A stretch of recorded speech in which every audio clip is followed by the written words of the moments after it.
계속해서 우리는 창세기서를 살펴보고 있는데요. 이 창세기, 특히 1장의 창조에 관한 이야기가 아주 자세하게 또 어떤 함축시키는 그런 말씀들로 기록되어져 있습니다. 이러한 말씀들을 그냥 한 줄로 이해할 수는 없겠죠. 성경 여기저기를 우리가 찾아볼 수밖에 없습니다. 하나님의 말씀들은 퍼즐과 같이 흩어져 있습니다. 그래서 여기서도 조금 저기서도 조금 그것을 모아서 우리가 바르게 나누고 그것이 어디에 또 누구에게 이렇게 적용되어지고 대상이 있는지를 구분을 해야 되는 거죠. 이런 나눔을 우리가 바로 함으로 참된 그 창조를 이해하고 깨달을 수가 있습니다.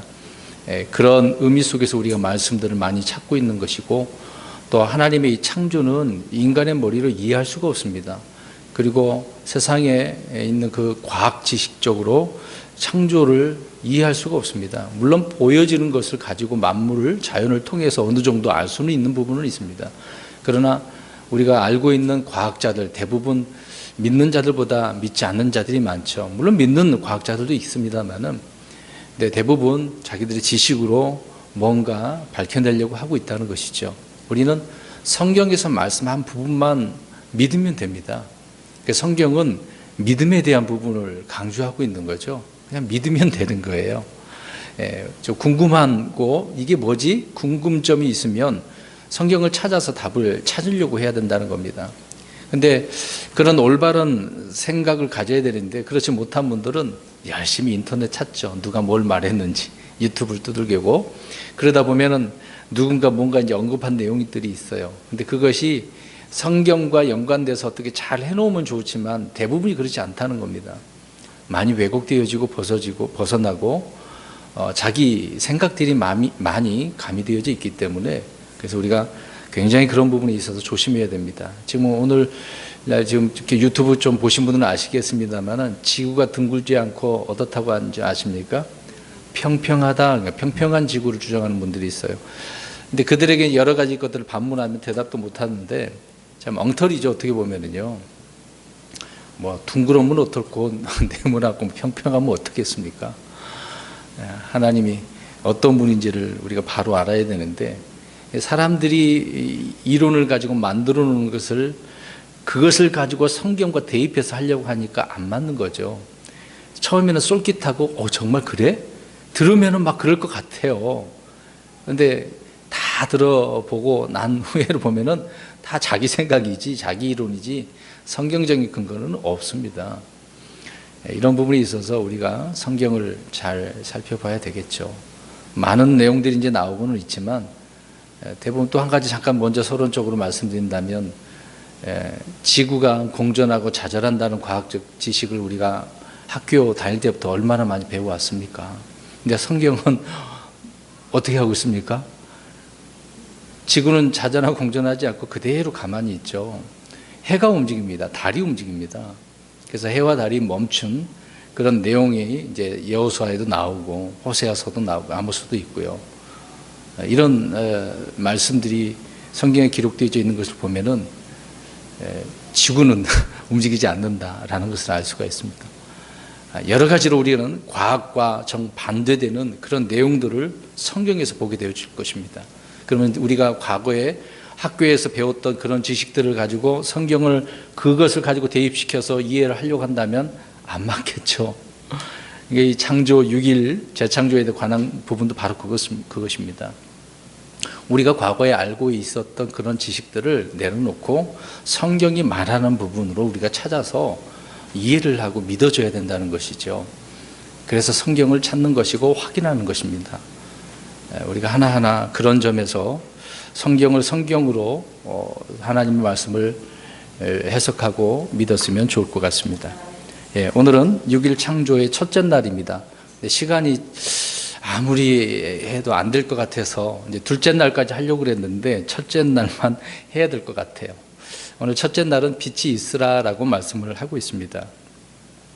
하나님이 창조하신 하늘과 땅 1장 1절이죠. 근데 그 하늘과 땅이 누군가의 문제로 인해서 물의 넘침으로 멸망하게 되어지죠. 심판에서. 그래서 땅이 형태가 없었고 또 비어 있었다. 그렇게 형태가 없고 비어 있었던 땅은 기품의 물속에 잠겨 있게 됐던 거죠.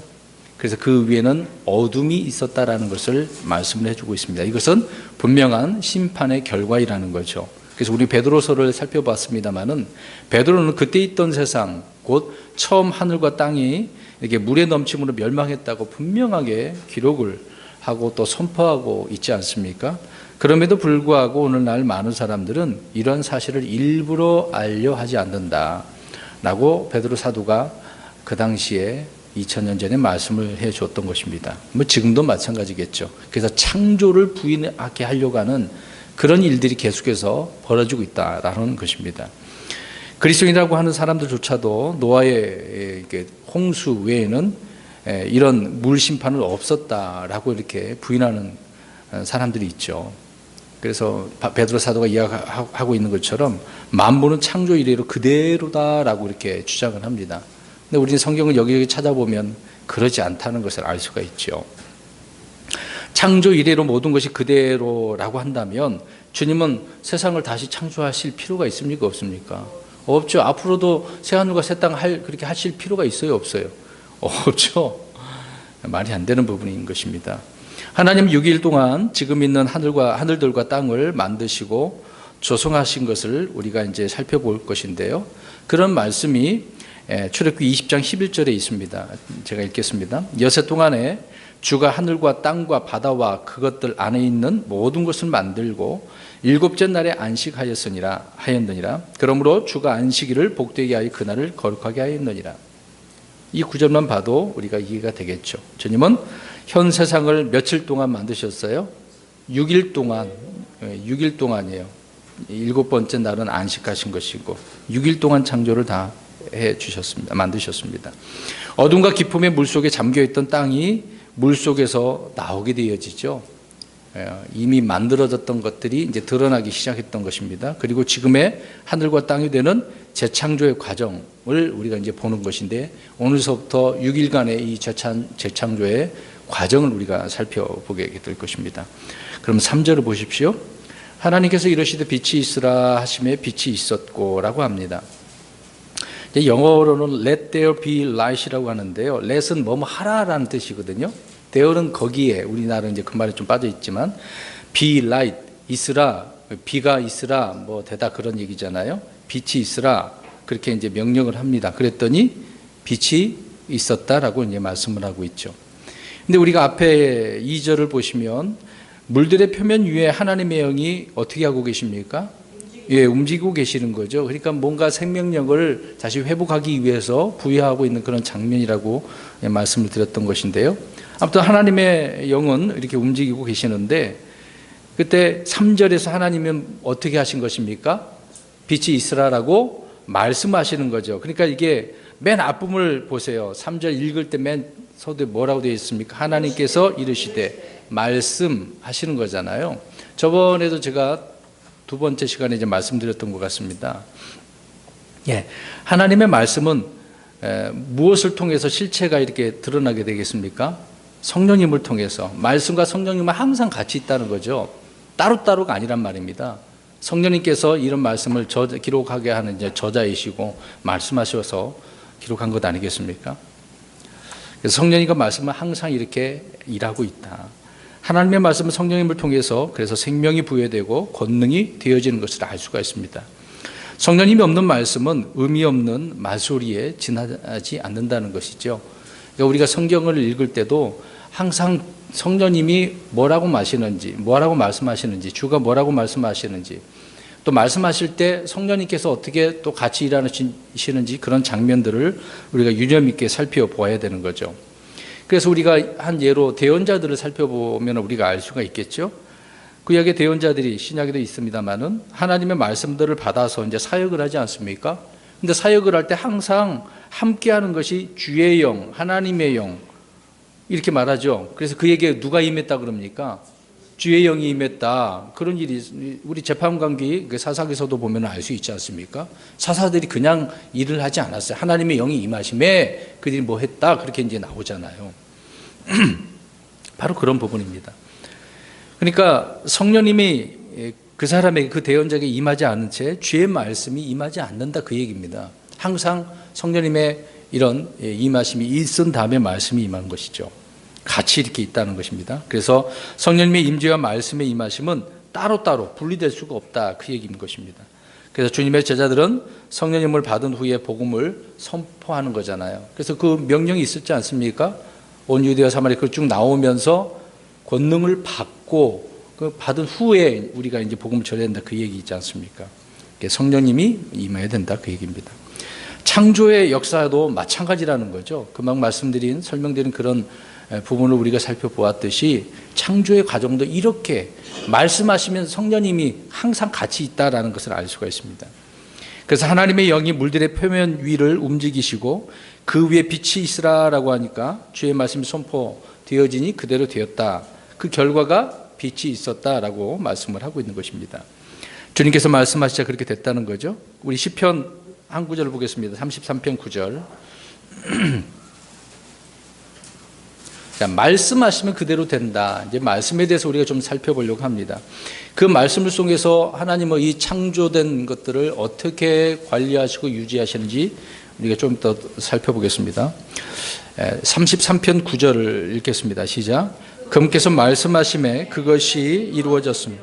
그분께서 명령하심에 그것이 굳게 솟도다. 말씀하니까 그대로 됐다는 그 얘기죠. 그러니까 읽은 이 말씀대로 주님께서 빛이 있으라라고 말씀하시니까 빛이 있었다, 그 얘기입니다. 눈에 보이는 것과 보이지 않는 모든 것, 또 존재하는 모든 것이 다 주께서 어떻게 하심으로, 말씀하심으로 이루어진 거다, 그 얘기입니다. 그러니까 창조를 어떻게 하셨고 또 관리를 어떻게 무엇으로 하는지, 그걸 이제 몇 가지 잠깐만 말씀을 드리려고 합니다. 첫 번째로 하나님께서는 말씀으로 지으신 거죠. 말씀으로 창조하시고 또 조성하시고 형성하신다. 이게 창조에 대해 단어를 좀 아셔야 됩니다. 창조 그러면 없는 거에서 있게 만드는 거죠. 근데 이제 조성은 있는 것 갖고 만드는 거고, 그러니까 형성한다라고 할 때 그것은 있는 것들을 가지고 이제 점점 성령님을 통해서 뭔가 회복시키는 그런 부분이 되지 않겠습니까? 그래서 창조하시고 조성하시고 형성하시는 분이 우리 하나님이시라고 하는 것인데, 근데 그 하나님께서 말씀으로 지으셨다라고 하는 부분입니다. 그래서 우리가 금방 3절 읽은 대로 하나님께서 어떻게 하셨어요? 이르시되, 이게 다라는 것이죠. 우리 한 구절 보겠습니다. 히브리서 13장 3절. 그러니까 지금 보십시오. 어떻게 과학자들의 입장에서 생각해 보세요. 어떻게 말 한마디 했다고 이 하늘과 땅이 또 이 빛이 있게 되어진 것이겠습니까? 사람들 머리로는, 과학적 지식으로는 이해가 안 되는 거죠. 히브리 11장 3절 시작.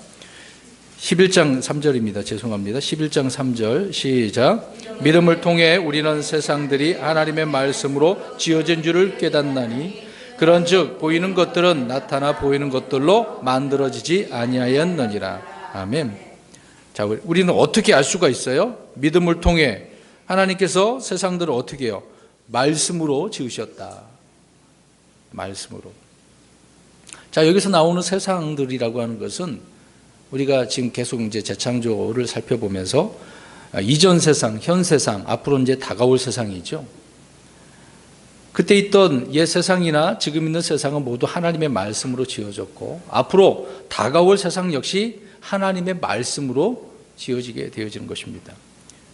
이걸 어떻게 알 수가 있겠습니까? 뭐 어떤 실험을 해서요, 관찰을 열심히 과학자들처럼 망원경 그걸 살펴봐 가지고요, 엄청난 것을 먼 거리까지 살펴보고 어떤 증명을 통해서 아는 것이 아니죠. 금방 우리가 읽은 것처럼 믿음을 통해, 이 창조는 믿음을 통해서 믿어지는 거거든요. 말씀드린 것처럼 내가 이해할 수 있도록 뭘 설명해 달라고 해서 믿어지는 게 아닙니다. 그냥 말씀이 주님께 하셨기 때문에 그거를 우리가 창조됐다는 걸 믿는 거죠. 이거는 다른 말 표현을 할 수가 없어요. 성경이 있는 그대로이기 때문에 제가 이 말을 더 어떻게 좋은 말로 꾸며서 할 수가 없어요. 있는 그대로니까요. 하나님의 말씀으로 말미암아 모든 것이 존재한다는 사실을 알려 하지 않는 그런 자들이 마지막 때에, 우리가 지금 이런 주장하는 걸 오히려 조롱하잖아요. 자기네 지식이 맞다고.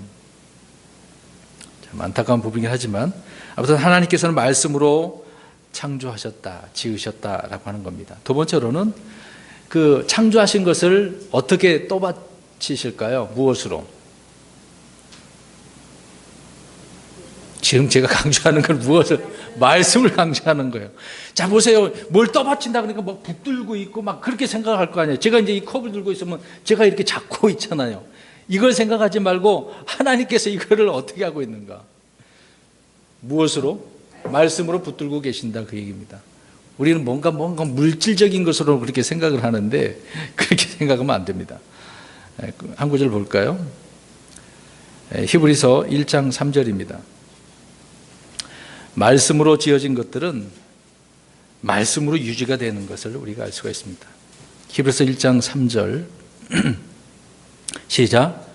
하나님의 영광의 광채시요 그분 자체의 정확한 형상이시며 자신의 권능의 말씀으로 모든 것을 떠받치시는 이 아들께서는 친히 우리의 죄들을 정결하게 하신 뒤에 높은 곳에 존엄하신 분의 오른편에 앉으셨느니라. 아멘. 지금 예수님 이야기하고 있는 거잖아요. 예수님께서 권능의 말씀으로 어떻게 하시는 거예요? 왜? 떠받치고 계신대요. 네, 온 세상을 다. 그럼 말씀 한마디로 그냥 그렇게 있으라 그렇게 거기 있어 그러면 있는 거죠. 균형 잡히고 유지되라 하니까 그렇게 되어져 있는 것 아니겠습니까? 그러니까 빛이 있으라라고 말씀하신 주님께서 이 동일한 말씀으로 빛을 이렇게 떠받들고 있다. 이렇게 말씀을 하고 있습니다. 이게 만물을 유지하는 어떤 에너지 또 그 힘은 바로 무엇이라는 거예요? 말씀이라는 거죠. 예.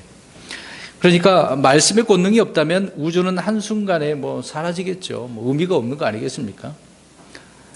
여러분, 우리가 이제 새로 만든 옷을 신상품 나오면 이제 사서 입어요. 그럼 시간 지나면 어떻습니까? 그 새 옷이라 할지라도. 그렇죠. 헤어지잖아요. 아무리 좋은 제품이라도 10년이고 100년이고 한결같을 수는 없잖아요. 다 낡아서 변하잖아요. 색도 변하기도 하고. 아무리 잘 보관해도 그렇지 않습니다. 그러나 하늘과 땅은 조금도 변하지 않는 듯이 이렇게 보이죠. 좀 막 노화되고 낡아지고 그래서 지금 막 지구가 막 부패될 것 같은 막 그런 얘기가 많이 나오잖아요. 포화 상태라고. 전혀 그렇지 않겠습니다. 저절로 뭔가 터질 것처럼 얘기하는데 그런 일은 없어요. 광야 이스라엘 백성들은 40년 동안 옷이나 신발이 어떻게 됐습니까? 어떻게 그렇게 할 수 있었죠? 예? 예, 하나님께서 그렇게 하신 거잖아요. 그냥 옷을 잘 관리해 보였을까? 근데 여러분 이거 생각해 봤어요? 그러면 아기들 어떻게 했을 것 같아요? 아기가 태어났어요. 광야에도 40년 동안 아기가 태어났잖아요. 그 아이에게 뭔가 해 입혔어. 그럼 어떻게 했을 것 같아요? 좀 잘하는데 그러면 다시 또 해 입히고 또 막 그런 걸 생각하면 막 고민되죠. 우리 믿어지면 하나님께서 말씀을 뭘 못하시겠습니까? 하늘과 땅도 만드시고 천지 창조 다 하신 분이 고작 그거 하나 못하시겠어요. 우리는 사람 머리로 생각하면 어떻게 그렇게 할 수 있어 그럴 거 아닙니까? 대부분 그럴 거예요. 지금 제가 이런 말 하는 이유가 뭡니까? 하나님께서 말씀으로 계속 어떻게 하고 있다는 거예요? 떠받치시고 유지하고 계신다는 겁니다. 그걸 믿으시라고요.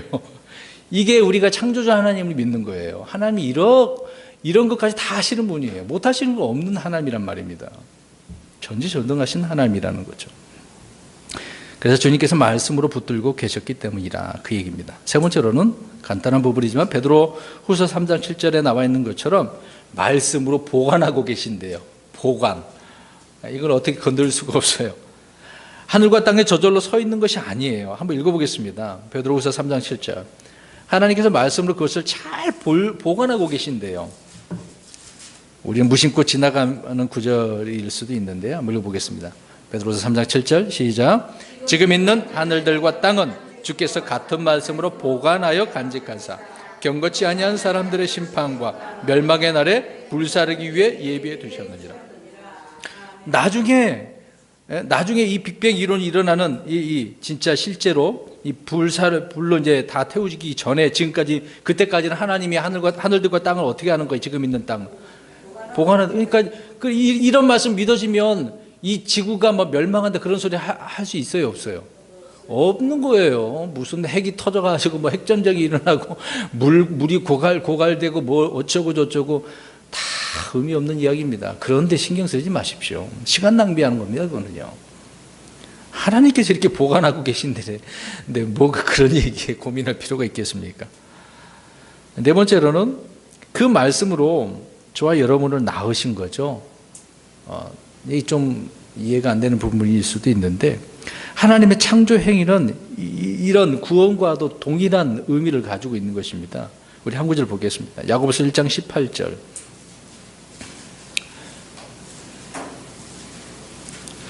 말씀이요, 이렇게 떠받치시고 보관하시고 만드시는데 이렇게 낳으신 것도 있네요.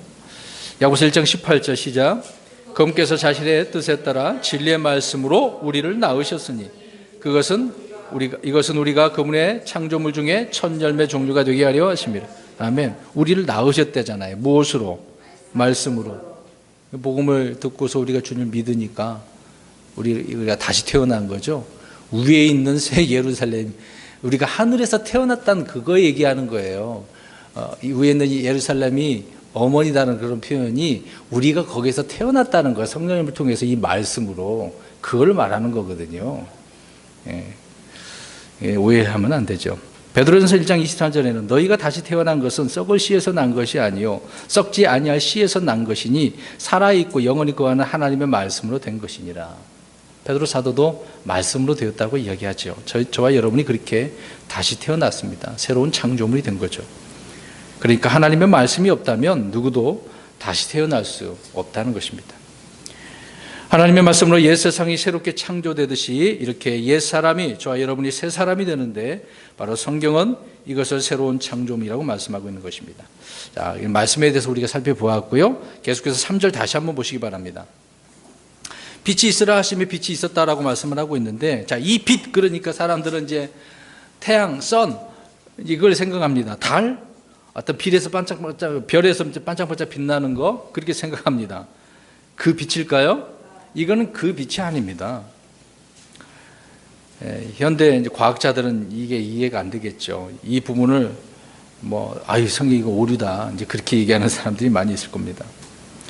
그런데 우리가 앞으로 새 예루살렘 가서 우리가 살게 되잖아요. 계시를 우리가 살펴보았습니다만 거기에는 해가 있어요, 없어요? 없어요. 그럼 어떻게 살죠? 어린 양 되신 예수님께서 빛이시죠. 하나님이 빛이시고 그 빛으로 사는 거예요. 거기는 해와 달이 없지만 빛이 있어요. 근데 그 빛이 누구라고요? 예수님이죠. 우리 하나님이시죠. 그러니까 창세기 1장 1절이 지금 무슨 빛을 이야기하는 것 같아요? 그렇죠. 네. 그 얘기를 좀 더 계속해서 합니다. 예수님이 세상의 빛이라고 성경은 말합니다. 마태복음 17장 2절에 보니까 변화산에서 제자들은 예수님이 변화된 모습을 보았지 않습니까? 근데 그분의 얼굴과 옷에서 어떻게 됐어요? 광채 막 빛났어. 아니, 그러면 태양 빛에 의해서 그렇게 빛났을까요? 사람들이 그렇게 생각할 거예요. 비춰갖고 예수님이 그때 뭘 크림을 발랐나? 빛나게? 의심하는 사람들은 이런쪽으로 저런쪽으로 다 그렇게 말을 할 거 아닙니까? 근데 예수님이 어땠어요? 그냥 자체 얼굴에서 옷이 빛난 거예요. 해, 달, 별에서만 빛이 나온 줄로 아는 사람들은 좀 어리석겠죠. 거기에만 빛이 있는 게 아니거든요. 사도 바울은 이제 다마스쿠스로 가는 그 길이 아닙니까? 그리스도인들을 박해하려고 가는 길이었는데 주님을 만나죠. 근데 하늘에서 해보다 더 밝은 빛을 어떻게 했어요? 봤어요. 그래서 그것을 보므로 바로 어떻게 됐습니까? 어두웠게 됐잖아요. 태양빛을 봐서 우리 그렇게 눈 어두워지나요? 근데 이 빛은 놀라운 빛이죠. 바울은 지금 다른 빛을 이야기하고 있는 거거든요. 해가 아닌데 해보다 더 밝은 빛이 사도 바울에게 비쳤습니다. 근데 다른 사람들에게 비쳤어요? 안 비춰졌어요. 바울에게만 비춰진 거예요. 해도 만들어지기 전에 무슨 빛이 있었느냐, 그런 질문은 잘못된 질문이겠죠. 아무튼 이 빛은 빛이신 예수 그리스도의 출현, 나타남, 어떤 존재를 지금 이야기해 주고 있는 겁니다. 절대적인 빛을 말하고 있는 거죠. 전 우주적인 빛이죠. 창조의 첫째 날 예수 그리스도의 나타남으로, 이 출현하심으로, 이 빛으로 빛이 존재하게 된 것을 말씀을 해주고 있는 것입니다. 그러니까 예수 그리스도와 더불어 빛이 나타난 것이죠. 그 빛이 주님이시면 그 빛을 통해서 주님의 그 빛이 이렇게 드러났다, 그 얘기입니다. 예수님은 세상의 빛이라고, 생명의 빛이라고, 또 의의 태양이라고, 사람들의 빛이라고, 이방인의 빛이라고 성경이 여기저기 이렇게 말씀하고 있습니다. 왜 이게 태양빛이라고 한다면 이런 의미의 말로 하지는 않을 거 아닙니까? 이런 절대적인 빛이 비춰줌으로 인해서 저와 여러분의 어둠은 다 어떻게 됩니까? 태양빛이 비춰진다고 해서 우리 속에 있는 어둠이 사라지나요? 지금 우리가 낮에 활동을 하셨습니다만은 빛이 비치긴 막 비춰도 우리 태양빛 얼굴 비쳤을 거 아닙니까? 근데 우리 속에 어둠이 사라지냐 이 말이에요. 그건 아니잖아요.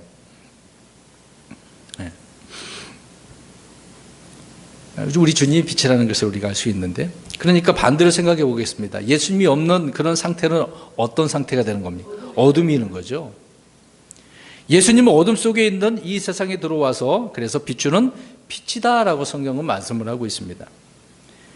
예수 그리스도는 또 말씀에, 하나님의 말씀이심으로 그 말씀에 따라 계속해서 이렇게 일을 하고 계시는 거죠. 그래서 요한복음 1장에 빛 얘기하고 말씀 나오고 생명 나오고 계속 이렇게 나오는 것입니다. 신약 성경에서 바울은 창세기 1장 3절을 우리가 지금 살펴보고 있는데, 이 구절을요 고린도후서 4장 6절에 보면은 빛에게 명령하사 어둠 속에서 빛을 비추게 하신 하나님께서라고 이렇게 이야기합니다. 자, 하나님께서 빛이 있으라라고 하신 것은 빛에게 어떻게 하신 거예요? 빛에게 명령한 거잖아요. 빛이 있으라 그러니까 명령이잖아요. 뭐 하라라고 했으니까. 빛이 이미 있었지만 땅 위에 빛을 내지 않고 있었기 때문에 그 빛에게 존재를, 빛에게 그 존재를 드러내라고 지금 명령하신 거예요. 이 절대적인 빛을 통해서. 주님께서 첫째 날 이 빛을 만드는 것이 아니라 빛에게 이렇게 명령하셨다는 점을 우리가 주목해서 봐야 될 것입니다. 말씀드린 것처럼 주님은 이전에 있던 빛에게 명령을 하신 것이죠. 빛과 어둠은 이전에 창조된 그런 상태였기 때문에, 우리가 살펴본 것처럼 이미 어둠은 첫째 날 전에 창조했었던 것이잖아요. 이미 있었던 거지 않습니까? 빛도 짓고 어둠도 주님께서 창조하셨다고 했기 때문에요. 이사야 45장 7절에. 그러니까 1장 이전에는 이미 어둠이 존재하고 있었다는 것을 알 수 있는데, 아무튼 어떤 문제로 땅이 심판을 받아서 빛이 없는 상태가 됐단 말입니다. 이런 상태에 지금 3절에 어떻게 하셨어요? 네, 그렇죠. 빛이 있으라라고. 아모스서 5장 18절 말씀을 보시기 바랍니다. 후반절을 한번 보십시오. 그러니까 잘 보시기 바랍니다. 빛이 없으면 아까 어떤 상태라고 그랬어요? 예수님이 없으면. 자, 그 구절을 우리 보겠습니다. 아모스서 5장 18절. 그 개념의 의미의 말씀을 5장 18절 끝부분만 보시기 바랍니다. 주의 날은 어떤 부분인가? 시작. 주의 날은 어둠이요 빛이 아니니. 그러니까 주의 날, 여기에 그러면은 심판의 날, 나중에 후에 이 땅에 내려오셔서 주의 날, 그 심판을 말하고 있는 건데요.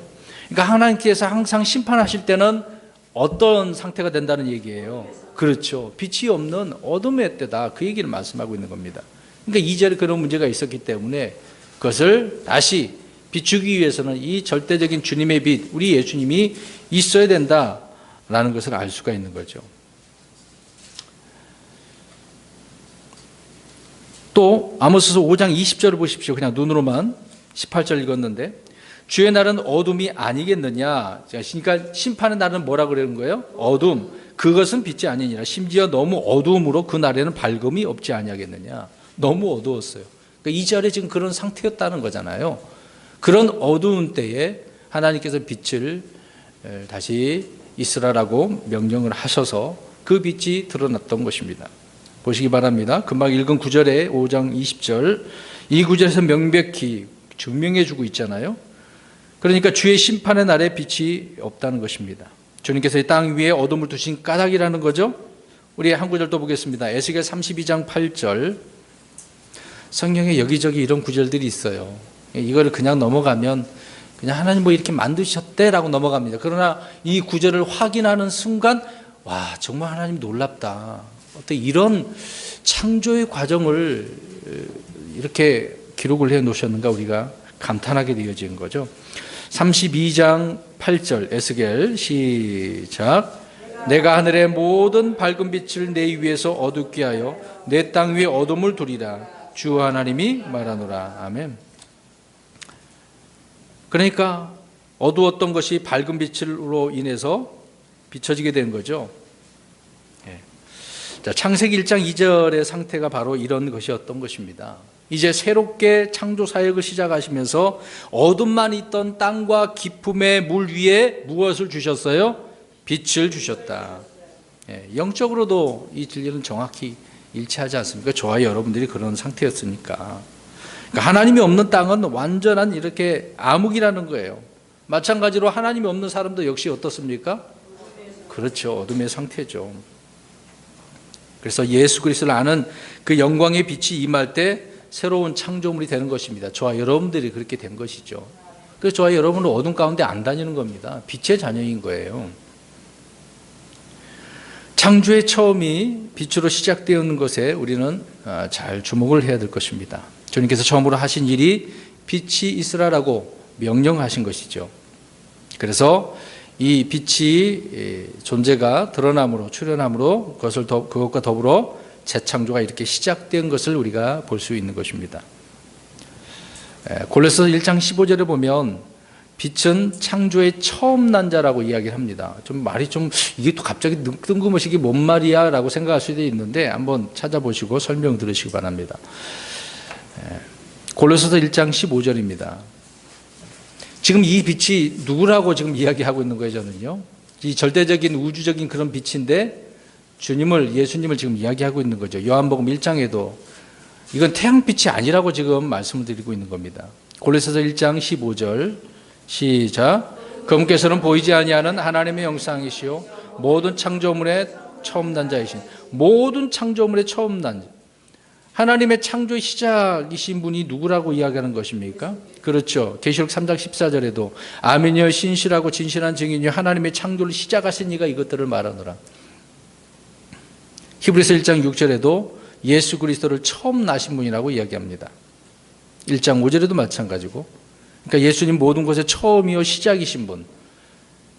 그래서 3절에 첫째 날 이 시작을 누구로부터 시작을 하고 있는지를 우리가 알 수가 있다는 거죠. 첫째 날 하나님께서 빛이 있으라고 말씀하신 것은 창조의 시작이신 예수 그리스도를 통해 어둠 속에 있는 이 세상을 어떻게 하려고 하는 거예요?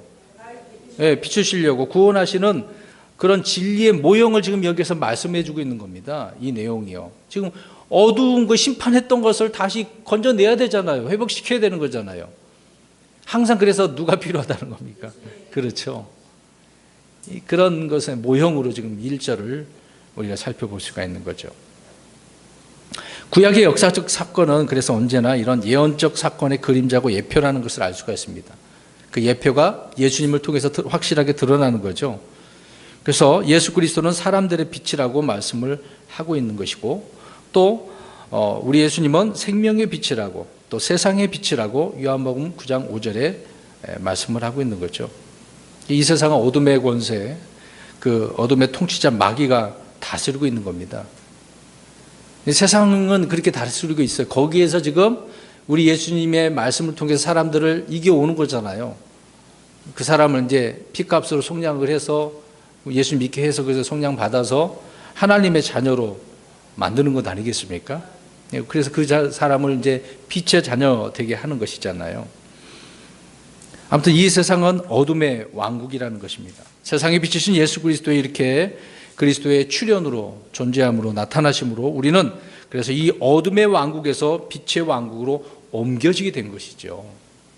이게 이제 창조의 이 첫째 날 과정을 통해서 우리는 이런 말씀들로 살펴보면 이렇게 깊은 의미가 있다는 것을 알 수 있게 된다는 것입니다. 창조의 첫째 날 이렇게 빛이 있으라고 명령하신 그 주님께서 동일하게 이렇게 어둠에 속한 사람들 위에도 빛이 있으라라고 명령을 하시는 거거든요. 그래서 저와 여러분에게 이런 빛이 있는 것입니다. 자, 그러면 한 구절 보겠습니다. 고린도후서 4장 4절. 그래서 우리는 복음을 전할 때 이 구절을 우리가 언급을 하게 될 수밖에 없습니다. 우리 가족들 가운데서도 믿지 않는 분들이 있잖아요. 만약에 안 믿는 분들이 있다고 한다면 이 문제인 것이죠. 4장 4절에 시작.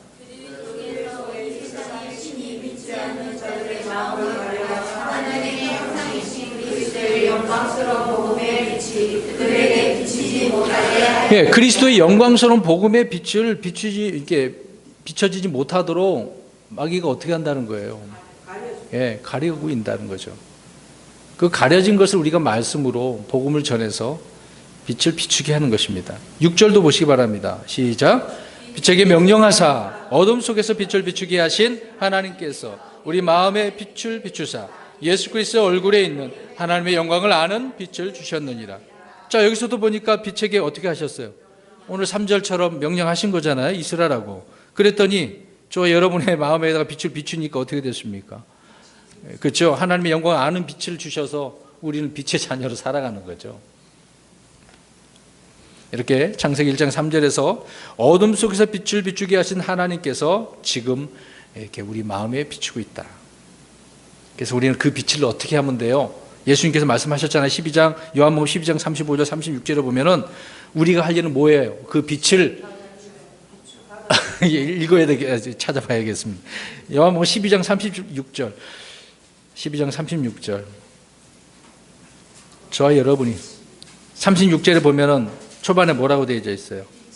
빛을 믿으라. 그 빛을 어떻게 하라고요? 그 3절에 있는 이 말씀을 믿어야죠. 주님의 빛인지. 그 빛을 믿어야죠. 근데 사람들은 이 빛을 안 믿잖아요. 오해를 하고 이것을 태양빛이다, 무슨 빛이다. 빛을 믿으라는 말씀에 우리가 순종을 해서 빛을 믿으면 되는 것입니다. 그래서 자녀가 되는 거죠. 빛의 자녀가.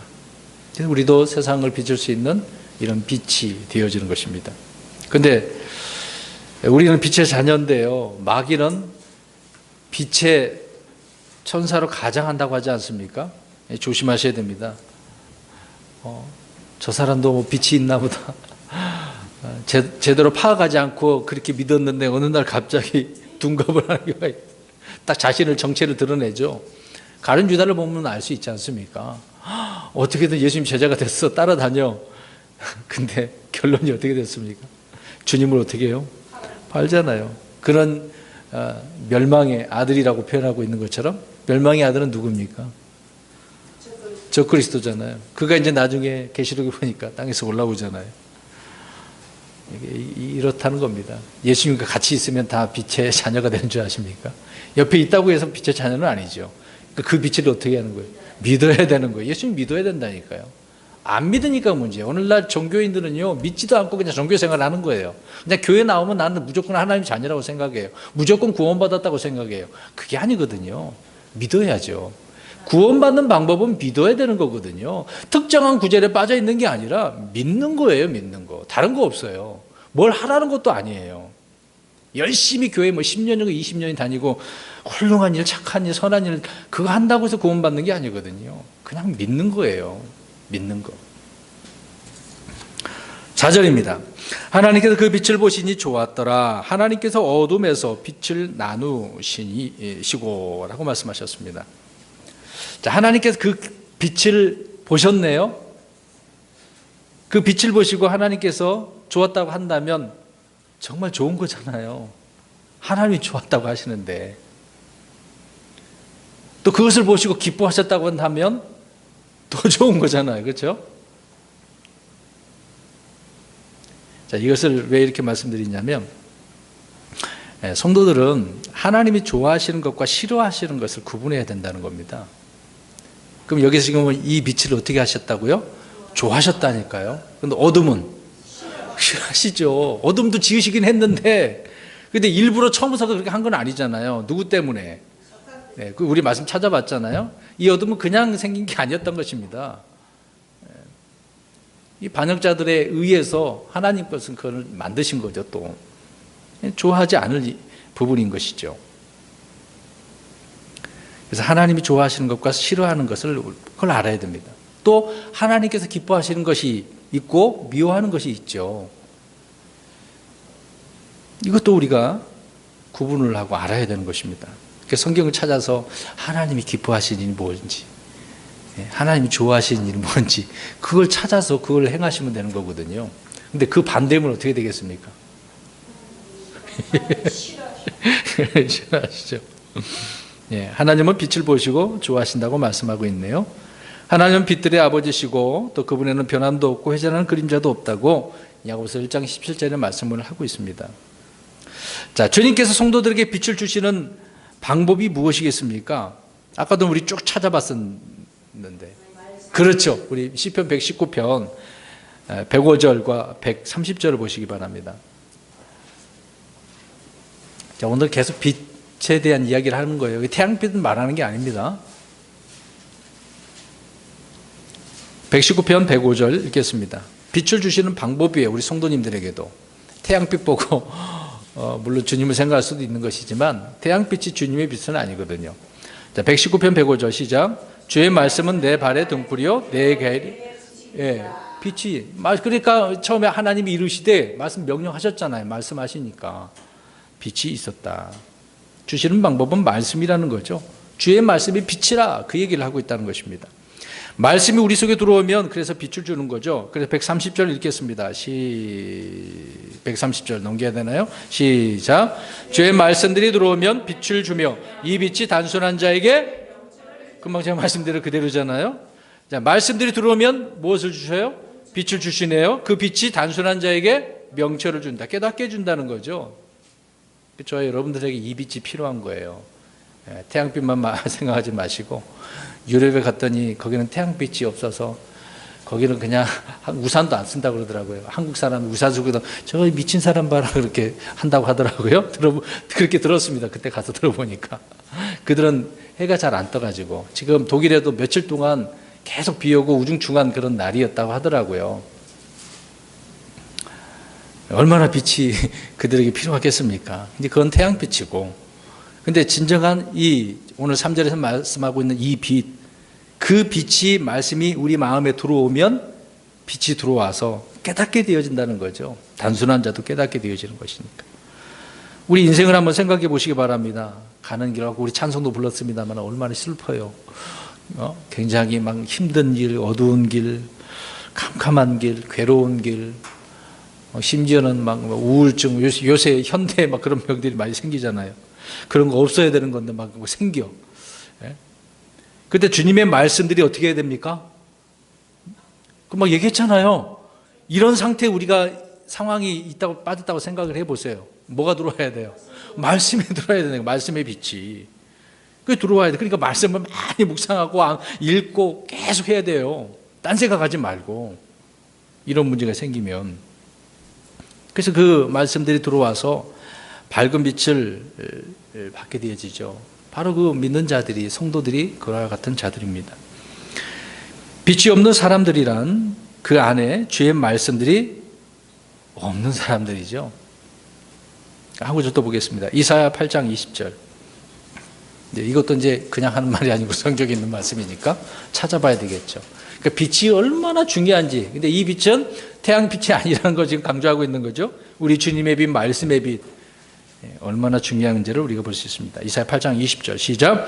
그들이 율법과 증언에게 구할지니 만일 그들이 이 말씀에 따라 말하지 아니하면 그 까닭은 그들 안에 빛이 없기 때문이다. 하나님 말씀 전하는 자가 그들 안에 빛이 없으면 잘못된 말을 전한다는 거잖아요. 하나님께서 주시는 말씀에 따라 전하지 않는 것은 가짜라는 것인데 그들의 안에는 뭐가 없다는 겁니까? 이 빛은 어떤 빛이에요? 태양빛입니까? 그렇죠. 말씀의 빛이 없는 거죠. 어둠이죠. 그 반대로. 여러분 오늘날 이제 뭐 간증집이나 간증 많이 나오잖아요. 인터넷 교회들 막 교회 안에서 간증하는 거, 뭐 연예인들 데려다가 막 간증 집회하고 막 그러잖아요. 근데 대부분 그거 잘못된 이야기들이 많아요. 특별히 이제 간증하고 어디 갔다 왔다 그래요. 그래요. 지옥 갔다 왔다, 천국 갔다 왔다. 지옥 갔으면 거기 가면 어떻게 와? 거기는 한 번 가면 못 나온다 그랬잖아요. 근데 갔대. 하늘에 가도 올 수가 그럼 거기 여기 이 땅에 다시 왜 와? 거기 갔으면 거기 있지. 여기 갔으면 다시 오고 싶겠습니까? 이 땅에 왜 와요? 거기 있지. 대부분 가짜거든요. 바울은 환상 속에서 하나님께서 셋째 하늘 데려가 주셨잖아요. 그걸 말하는 것은 법으로 금지해서 법에 어긋난다고 그랬어요. 근데 사람들 어떻습니까? 제가 학생 때인가요? 하여튼 우리 그때 장로교 목사님이 그때 항상 이름이 그래 미국 사람인지 모르겠습니다만 펄시 콜레라고 하는 분인데 그 이름을 좀 별명 붙여고 펩시콜라 그렇게 했거든요. 혹시 들어보셨나요? 그 간증집을 보면은 갔다 왔다고 하는데 그 집이요 어떤 집인지 아십니까? 뭐 초가집도 있다고 그러더만요. 근데 우리가 알고 있는 새 예루살렘 집은 어떤 집입니까? 매션이 초가집은 없어요. 저는 얘기죠. 이렇게 말씀드린 것은 이런 간증하는 게 다 거짓이라는 거잖아요. 성경의 진리와는 동떨어진 것들이라는 거죠. 근데 그것을 다 주님의 역사라고 막 얼마나 신기한 것처럼 그 사람들 데려다가 성도들을 막 바람 일으키고 헌금하게 만들고 목적은 다 거기에 있거든요.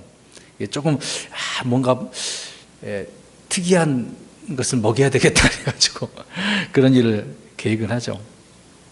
아무튼 그러한 이야기들은 대부분 거짓말들입니다.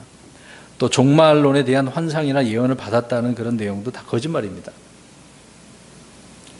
제가 이제 평택에 내려오기 전에 동탄에 있었는데 그 교회가 이제 통합측인데요. 잠깐 뭐 개척에 대해서 이제 배우려고 갔던 부분인데 거기에 이제 어떤 여자를 그 목사님 소개하고 그것을 가서 설교를 하는데 그 이름 주댐 여사라고 들어보셨나요? 주댐이라고. 그 가만히 안 있어요. 계속 이렇게 흔들면서 이제 간증하는 분이 있어요. 가만히 안 있어요. 계속 이렇게 하면서 얘기를 해요. 그러면서 뭔가 영감을 받는다고 하는 거예요. 얘기 들어보니까 이게 그것을 계기로 해서 빨리 나와버렸어요. 제가 그만두고. 아유, 여기다가는 안 되겠구나. 괴로워갖고. 그러면서 이제 한 6개월 동안 계속 동무천하면서 계속 준비했던 거죠. 뭐 과거에도 그런 일 얼마나 많습니까? 특히 2010년에 보면은 예루살렘 성전이 재건된다라고 얼마나 시끄럽게 했습니까? 근데 지금 어때요? 아직 그런 소리는 들리지만 기미도 안 보이는 것 같아요. 여러분 그래서 자꾸 제3성전, 3성전 거기 빠지지 마십시오. 그 믿지 마세요. 3성전은 어디 있어요?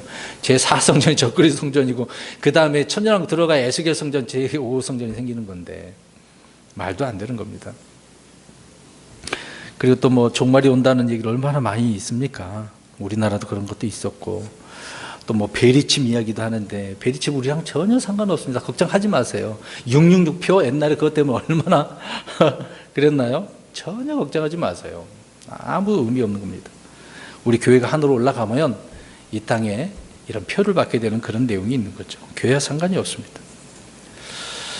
자, 그들이 왜 이렇게 제가 이런 말씀을 하고 있습니까? 그들 안에 뭐가 없기 때문에. 그렇죠. 말씀에 빛이 없기 때문에 엉뚱한 말들을 하고 있다는 겁니다.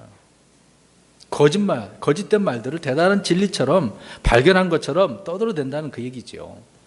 말씀에 빛이 없는 그런 사람들이 여기저기서 이렇게 떠도는 이야기에 끌려다니는 그런 사람들이 있습니다. 그러지 말아야 되는 거죠. 그래서 아까도 말씀드린 것처럼 성경을 보는 대신에 그 인터넷에 돌아다니는 그런 정보들을 막 신뢰하는 사람이 있어요. 그러더니 막 갑자기 어떤 사람이 신실하게 주님을 믿고 몇 년 동안 그랬던 분인데 갑자기 정신 이상해가지고요. 피켓 들고 막 나가고 태극기 부대 따라다니면서 우리 교회도 한번 왔었잖아요. 여러분 잘 모르실 겁니다. 한번 오셔서. 그래갖고 저기 미군대 가고 또 다시 또 올라가고 데모하는데 거기서 누군가 또 만났다고 하더라고요. 희한하더라고요. 공부까지 다 했던 분인데 잘못된 정보에 빠지면 그렇게 되는 거예요. 성경을 안 보고. 지금도 이게 말씀을 듣기만 하지 마시고 성경을 보셔야 된다는 이야기예요. 그러니까 여전히 어둠 속에 거하는 겁니다. 여전히요. 진정한 이 말씀의 빛으로 깨달음을 얻어야 되잖아요. 아까 우리 읽었지 않습니까? 그 구절이요. 8장 20절에. 자, 예수 그리스도는 참 빛이십니다. 주님이 주신 이 생명령을 따라서 우리가 행해야 되겠죠. 그럼 우리가 형제를 미워하면 어떻습니까? 어둠 가운데 있는 거예요. 미워하지 마세요. 우리 교회는 미워하면 안 됩니다. 또 나가서 우리 가족들도 그렇고 누가 나를 해코지해도 그 사람 미워하지 마세요. 욕해도 조롱해도요. 주님의 마음으로 항상 새벽에 물론 항상 새벽 매일 나오진 않지만 기도할 때마다 그걸 빼먹지 않아요. 주님 마음 주시고 사랑의 마음 달라고. 우리 성도님 대할 때도 이런 마음으로 대하게 해달라고. 그렇게 이제 기도를 합니다. 또 그렇게 살려고 하긴 하는데 제대로 안 될 때도 있습니다. 혹시 제가 잘못하면 말씀해 주십시오. 네, 그러니까 어둠 가운데 거하는 것은 눈이 멀게 된 상태라는 것을 알 수가 있습니다. 요한일서 2장 9절에 그런 말씀이 있죠. 자, 요한일서 2장 11절 가서 읽어보겠습니다. 자, 그 어둠이 눈을 멀게 한대요. 요한일서 2장 11절. 그리스도인들도 눈먼 사람들이 많습니다. 요한일서 2장 11절 시작. 자기 형제를 미워하는 자는 어둠 가운데 있고 어둠 가운데 걸으며 자기가 어디로 가는지 알지 못하나니 이는 그 어둠이 그의 눈을 멀게 하였기 때문이다. 아멘. 이게 보면 어둠이 좋은 거예요, 나쁜 거예요? 나쁜 거는 이렇게 다 알잖아요. 근데 어떻게 2절이 그게 아니라고 그래요. 네? 처음부터 하나님은 창조하실 때 좋게 만드셨지 이렇게 하지는 않으셨거든요. 주님은 우리를 어둠에서 그래서 불러내신 거죠. 비춰진 하나님께서 그렇게 불러내신 것입니다. 그러나 우리 하나님은 그분 안에는 어둠이 없다고 말씀하고 있죠. 어둠을 만드시긴 했는데 저 사탄으로 인해서. 근데 우리 하나님은 어둠이 없다고 요한일서 1장 5절에 말씀하고 있습니다.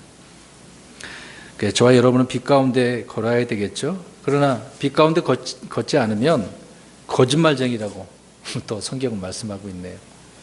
이 빛이 얼마나 중요한가를 우리가 지금 찾아본 것입니다.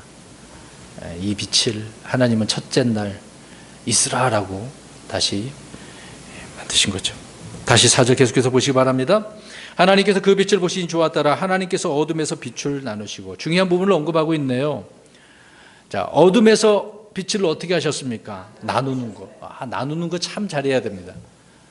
우리 킹제임스 성경을 보는 교회에서는요, 나누는 거 잘해야 돼요. 잘 안 나누면 이제 문제가 생기는 거거든요.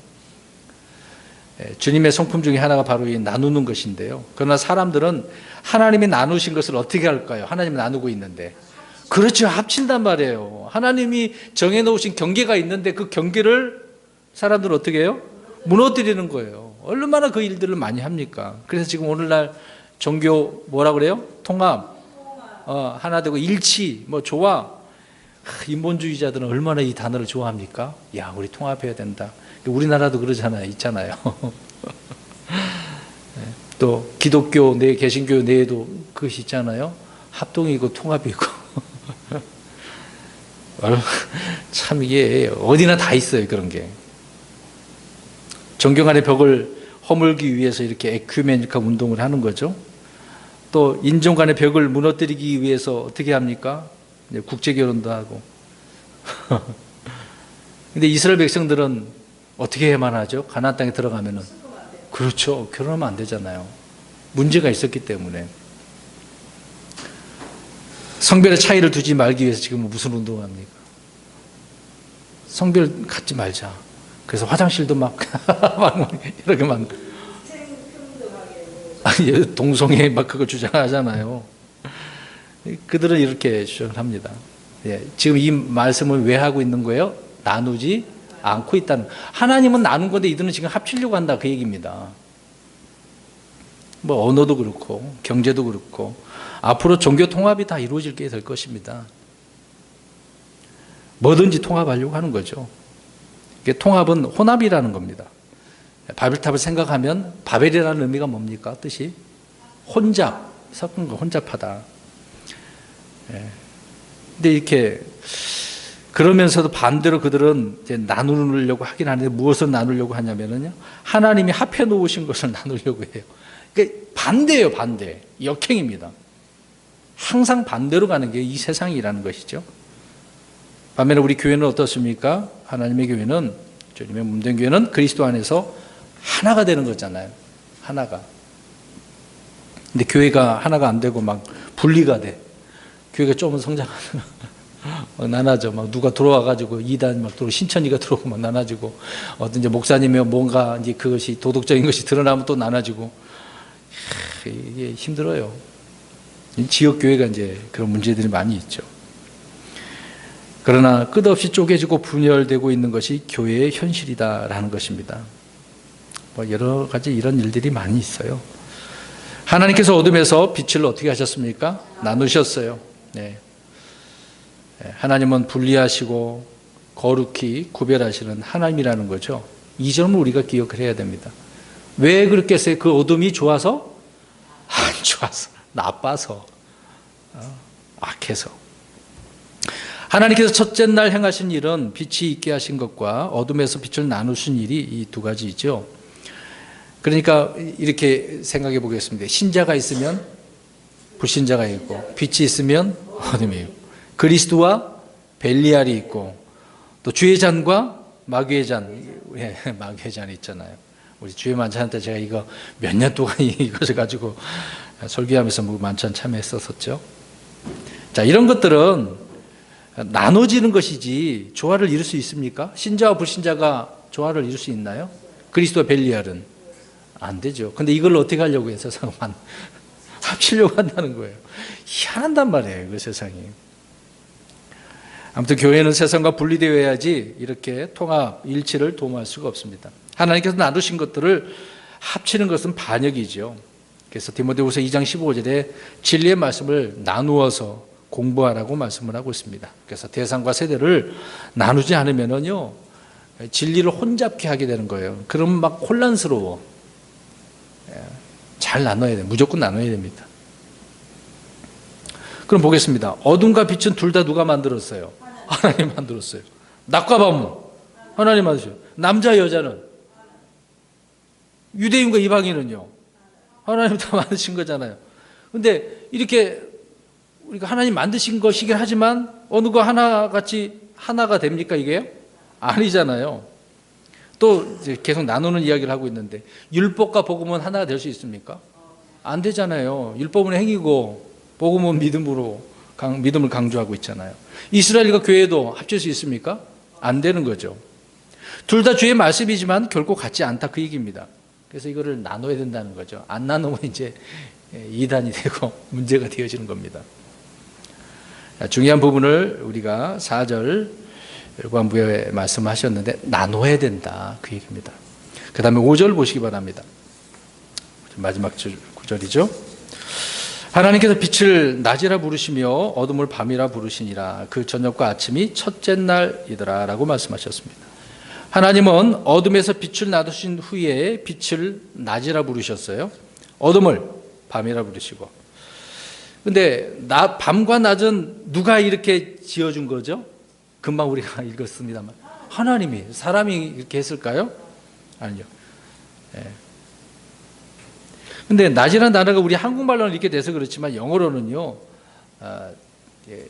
물론 한국말로 이제 고딕체로 이렇게 조그만 진하진 않지만 고딕체로 낮, 밤이라고 되어져 있습니다. 영어도 이제 구분되어져 있는데, 근데 단순히 무엇을 말씀을 하려고 하냐면요, 단순히 24시간을 의미하는 하루란 그런 기간의 의미를 더 능가하고 있다는 겁니다. 이 단어가요.